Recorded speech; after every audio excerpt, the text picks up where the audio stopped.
If you want peak performance on a budget, then this might be your next big upgrade. The DF83 version 3 comes stock with 83mm stainless steel flat burrs, hence the name, stepless adjustment, a 550 watt motor and a plasma generator for £762 or $442 if you catch it while it's still on sale using the link in the description. I bought this with my own money, no sponsorships, no freebies.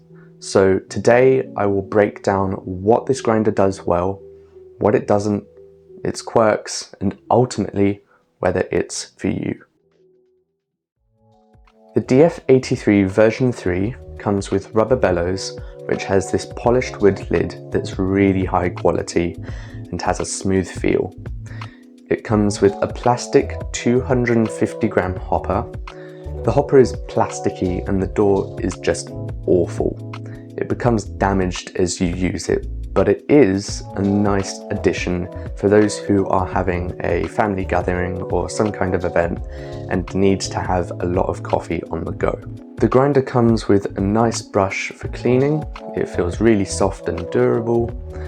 A mini plastic spray bottle for RDT. The atomizer on this creates a really fine mist and does a really good job of distributing water evenly. And finally, it comes with a metal dosing cup and funnel for 58mm portafilters. Both feel really high quality, no problems there. Now let's move on to the grinder itself. This thing is chunky. It is an all metal construction except for the plastic panel on the bottom, which gives you access to the guts of the machine.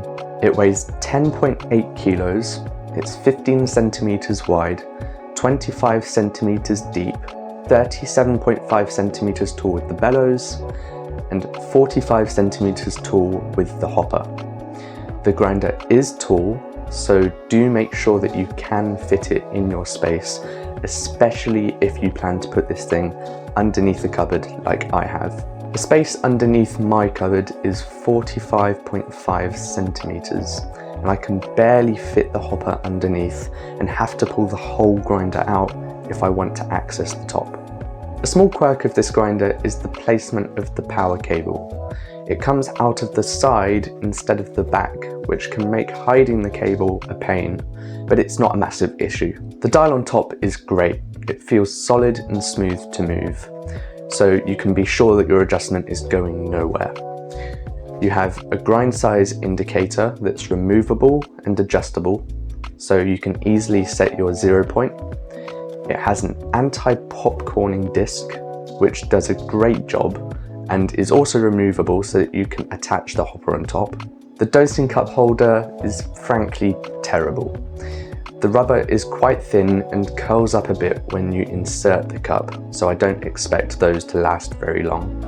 And the rubber is just useless at keeping the cup in place. It falls out of the forks every single time. The power button has a premium feel. The grinder starts up before the button clicks in fully, so you have the option to hold it down for a pulse or push it in to run it continuously. Now let's get into the important bit, the burrs.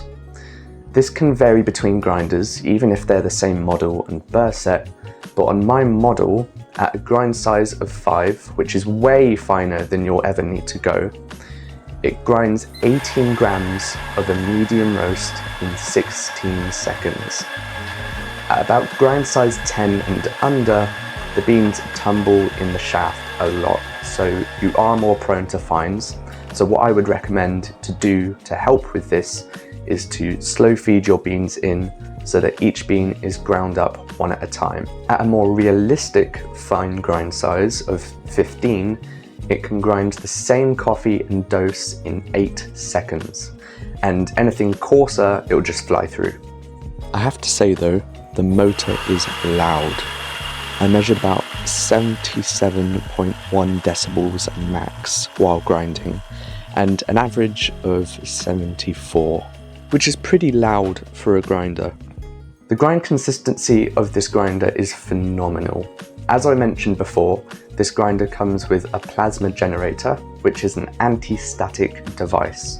There are 2 electrodes in the chute that ionize the air around it, and this neutralizes static charge in the grounds, declumping them and preventing them from sticking to the chute. But it hasn't removed the need to clean the grinder entirely, especially after using the bellows, which can send chaff and fines flying everywhere. The stock burrs produce fluffy grounds with few clumps.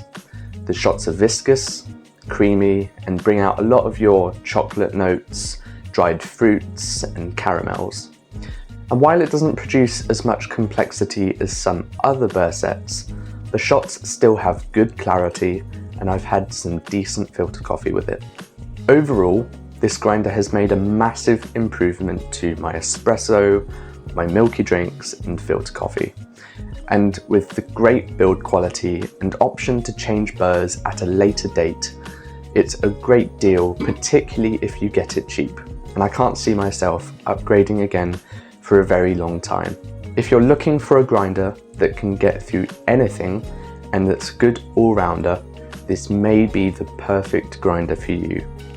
But if you don't want the noise or other minor annoyances and quirks of this grinder, then you're better off looking for something else. If you own this grinder yourself, I'd love to hear how you've got on with it and what you think about it. And that's all.